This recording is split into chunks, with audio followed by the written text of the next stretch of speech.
Dear students, welcome back. आज के lecture में हम गुप्ता एंड गुप्ता की डियर स्टूडेंट्स वेलकम बैक। आज के लेक्चर में हम गुप्ता एंड गुप्ता की जो बुक है उसमें एनवायरमेंटल इंजीनियरिंग के क्वेश्चन नंबर 61 से लेकर 30 तक कवर करेंगे। तो स्टार्ट करते हैं। क्वेश्चन नंबर 16 में दी है कि ग्राउंड वाटर है ये कौन सी इम्प्योरिटीज से फ्री होगा, मतलब कौन सी इम्प्योरिटीज ऐसी हैं जो ग्राउंड वाटर में नहीं होंगी। तो सस्पेंडेड इम्प्योरिटीज है, इनको हम किसी फिल्टर से पास करवा के रिमूव कर सकते हैं। और जो वाटर है वो जब सॉइल के थ्रू वो इन्फिल्ट्रेट होता है तो जो भी इम्प्योरिटीज है वो सॉइल में रह जाती हैं और प्योर वाटर है वो नीचे पहुंचता है।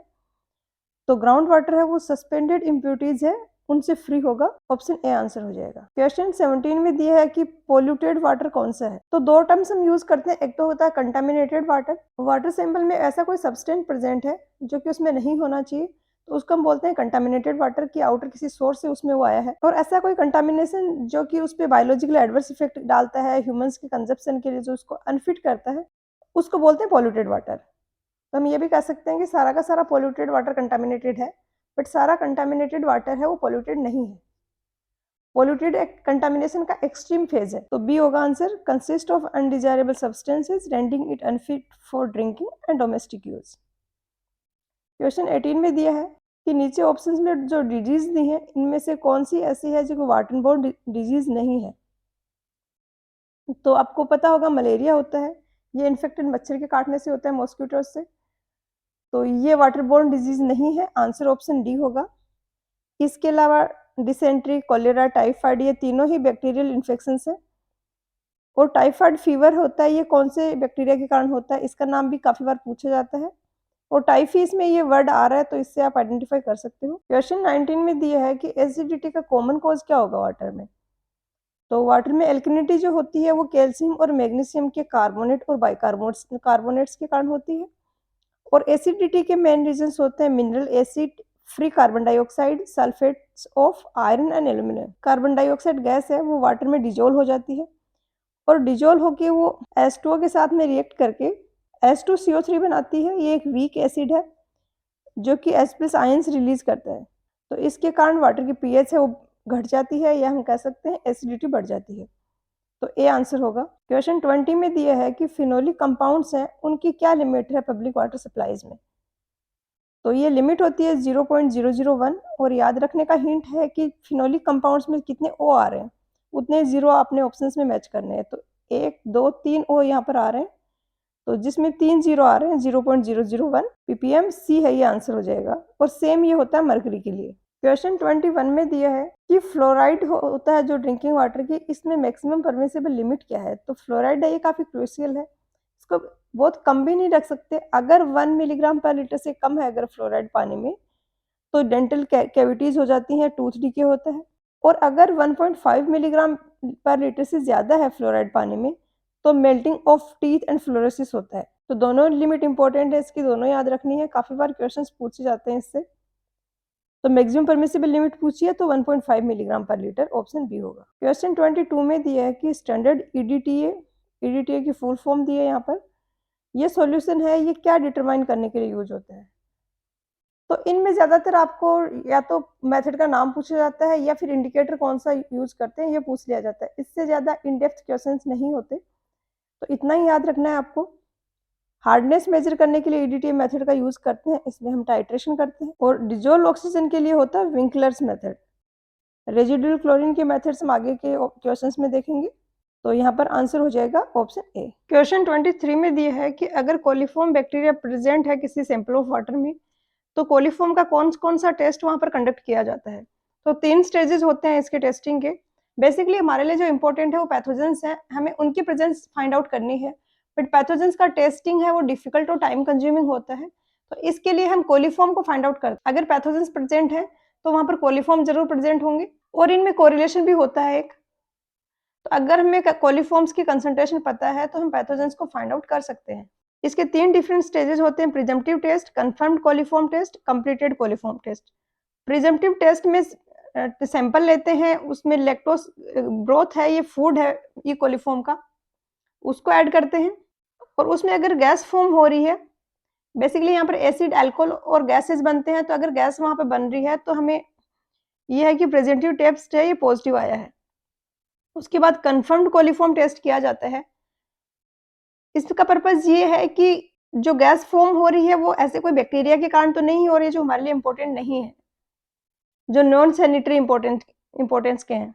तो इसमें फर्दर इसमें फूड ऐड किया जाता है, इसको इंक्यूबेशन किया जाता है और ऑब्जर्व किया जाता है। अगर फिर से गैस फॉर्म हो रही है तो कंफर्म हो गया कि कोलिफॉर्म्स जो हम जिसके लिए कंसर्न्ड है वो ही इसमें प्रेजेंट है। लास्ट होता है कंप्लीटेड कोलिफॉर्म टेस्ट। इसमें फूड ऐड करके इंक्यूबेशन करते हैं और प्लेट्स में इसको ऑब्जर्व किया जाता है माइक्रोस्कोप से और इनकी कॉलोनीज काउंट की जाती हैं। तो 3 स्टेजेस होते हैं और इसका प्रोसीजर ऐसा होता है कुछ कि हमें 3 अलग-अलग कंसंट्रेशन की टेस्ट ट्यूब्स में सैंपल लेते हैं। एक ऐसा है जिसमें 10 ml हमने पूरा सैंपल ही लिया है। सेकंड ऐसा है जिसमें 1 ml तो सैंपल है और 9 ml डिस्टिल्ड वाटर है। थर्ड वाले में 0.1 ml तो सैंपल है और 9.9 ml है ये डिस्टिल्ड वाटर है। इसकी भी 5 ट्यूब्स ली जाती है, इसकी भी 5 ट्यूब्स ली जाती है, इसकी भी 5 ट्यूब्स ली जाती हैं। अब अगर इन 5 में से 4 पॉजिटिव आती हैं, इस 5 में से 0 पॉजिटिव हैं, इस 5 में से 0 पॉजिटिव है, तो इसका हम अब नोट करेंगे 4 0 0 और इसको हम इस टेबल में रीड करेंगे। टेबल में ये आ रहा है 4 0 0। इसके कॉरस्पॉन्डिंग एम्पियन इंडेक्स ये हम कह सकते हैं एम्पियन पर 100 ml है, वो 13 है। तो यहाँ पर 13 कोलिफॉर्म प्रेजेंट होंगे और इससे हम कोरिलेशन करके पैथोजेंस फाइंड आउट कर सकते हैं।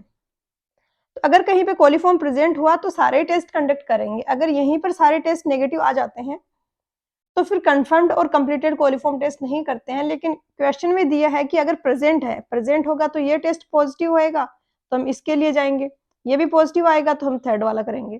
तो तीनों ही कंडक्ट करेंगे तो डी आंसर होगा। क्वेश्चन 24 में दिया है कि वाटर में जो एल्कलिनिटी है उसको किसकी टर्म में एक्सप्रेस करते हैं, किसके इक्विवेलेंट मिलीग्राम पर लीटर में एक्सप्रेस करते हैं। तो वाटर में एल्कलिनिटी होती है मेनली होती है Ca+2 और Mg+2 इनके कारण। इनके कार्बोनेट और बाइकार्बोनेट मेन सोर्स होते हैं एल्कलिनिटी की। किसी भी वाटर में एल्कलिनिटी है उसके हम इंडिविजुअल किसकी कितनी कितनी कंसंट्रेशन है इस तरीके से रिपोर्ट करने के बजाय हम सिर्फ इसको CaCO3 की फॉर्म में रिप्रेजेंट कर देते हैं, तो रिपोर्ट करना आसान रहता है। और दूसरा ये है कि CaCO3 है, इसका मोलिकुलर वेट होता है 100 ग्राम पर मोल, तो इसकी टर्म में कैलकुलेशन करना भी इजी रहता है। तो कैल्शियम कार्बोनेट CaCO3 की टर्म्स में इसको डिनोट किया जाता है। ऑप्शन ए हो गया आंसर। क्वेश्चन 25 में दिया है कि H+ आयंस और OH- आयंस हैं स्ट्रॉन्ग एल्कली में, तो इनका प्रोडक्ट क्या होगा। तो किसी भी वाटर सैंपल में H+ और OH- आयंस की कंसंट्रेशन का प्रोडक्ट है वो हमेशा 10⁻⁻14 होता है।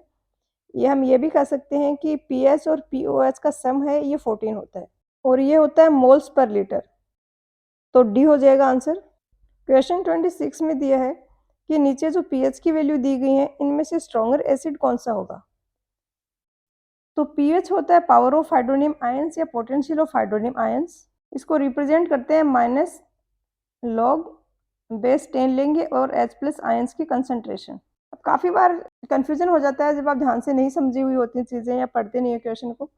ऐसे लगता है कि pH वैल्यू जितनी ज़्यादा होगी एसिडिटी उतनी ज़्यादा होगी, जबकि इसका इन्वर्स होता है। उसका रीज़न है कि दो, जैसे एक में तो एक वाटर सैंपल में H+ आयंस की कंसंट्रेशन है 10⁻², एक में हम 10⁻⁻4। अब इसका pH निकालेंगे तो आ जाएगा माइनस माइनस प्लस हो जाएगा log 10 और ये 10 तो 2 आ जाएगा इसका pH बेसिकली और इसका आएगा 4। अब H+ आयंस की कंसंट्रेशन तो इसमें ज़्यादा थी क्योंकि 1/100 है, ये ग्रेटर होगा 1/10,000 से। इसमें ये वाली वैल्यू है ये बड़ी है क्योंकि ये 10⁻⁻- में पावर आ रही है, तो 1/10 और 1/100 में कंपेयर करें तो 1/10 बड़ा होगा। और pH के अकॉर्डिंग एसिडिक है या बेसिक है कोई भी सैंपल, उसको इस तरीके से क्लासीफाई किया हुआ है कि pH 7 है तो न्यूट्रल है, ये न्यूट्रल है। उसके बाद इसकी pH की वैल्यू जाती है 14 तक, ये वाली रेंज होती है, ये होती है बेसिक वाटर और 0 से लेकर 7 के बीच में ये होता है एसिडिक वाटर। क्योंकि यहाँ पर H+ आयंस की कंसंट्रेशन ज़्यादा है, एसिडिक है वाटर। तो 2, 5, 7, 10 इनमें से सबसे ज़्यादा स्ट्रॉन्गर एसिड होगा जिसकी pH की वैल्यू 2 है, तो ए हो जाएगा आंसर। क्वेश्चन 27 में दिया है कि टर्बिडिटी है ये कौन सी स्केल पे मेजर करते हैं। तो turbidity rod, Jackson turbidity meter, ये टर्बिडिटी मेजर करते हैं स्टैंडर्ड सिलिका स्केल पे। और अभी एडवांस्ड जो इसमें इंस्ट्रूमेंट है ये है नेफ्रोमीटर, ये टर्बिडिटी को मेजर करता है फॉर्माजाइन स्केल पे। प्लेटिनियम कोबाल्ट स्केल यूज की जाती है कलर मेजर करने के लिए, तो प्लेटिनियम कोबाल्ट कैंसिल हो गया। स्टैंडर्ड प्लेटिनियम को स्केल नहीं होती है, स्टैंडर्ड कोबाल्ट भी नहीं होती है। स्टैंडर्ड सिलिका स्केल है, ये आंसर हो गया। इसके अलावा फॉर्माजाइन भी आपको याद रखना है, फॉर्माजाइन स्केल भी टर्बिडिटी का ही है, तो ए हो जाएगा यहाँ पर आंसर। क्वेश्चन 28 में दिया है कि ड्रिंकिंग वाटर है उसमें टर्बिडिटी की यूनिट क्या रखी गई है स्टैंडर्ड सिलिका स्केल पे। तो हेल्थ स्टैंडर्ड के अकॉर्डिंग जो परमिसिबल लिमिट है वो 5 to 10 ppm है। 10 ppm है, ये कॉज फॉर रिजेक्शन है, तो यहाँ पर ऑप्शन ए आंसर हो जाएगा। क्वेश्चन 29 में दिया है कि वाटर सैंपल में रेजिडुअल क्लोरीन मेजर करने के कौन कौन से मेथड होते हैं। ये 4 मेथड होते हैं इसके: orthotolidine test, DPD test, chlorotex test and starch iodide test.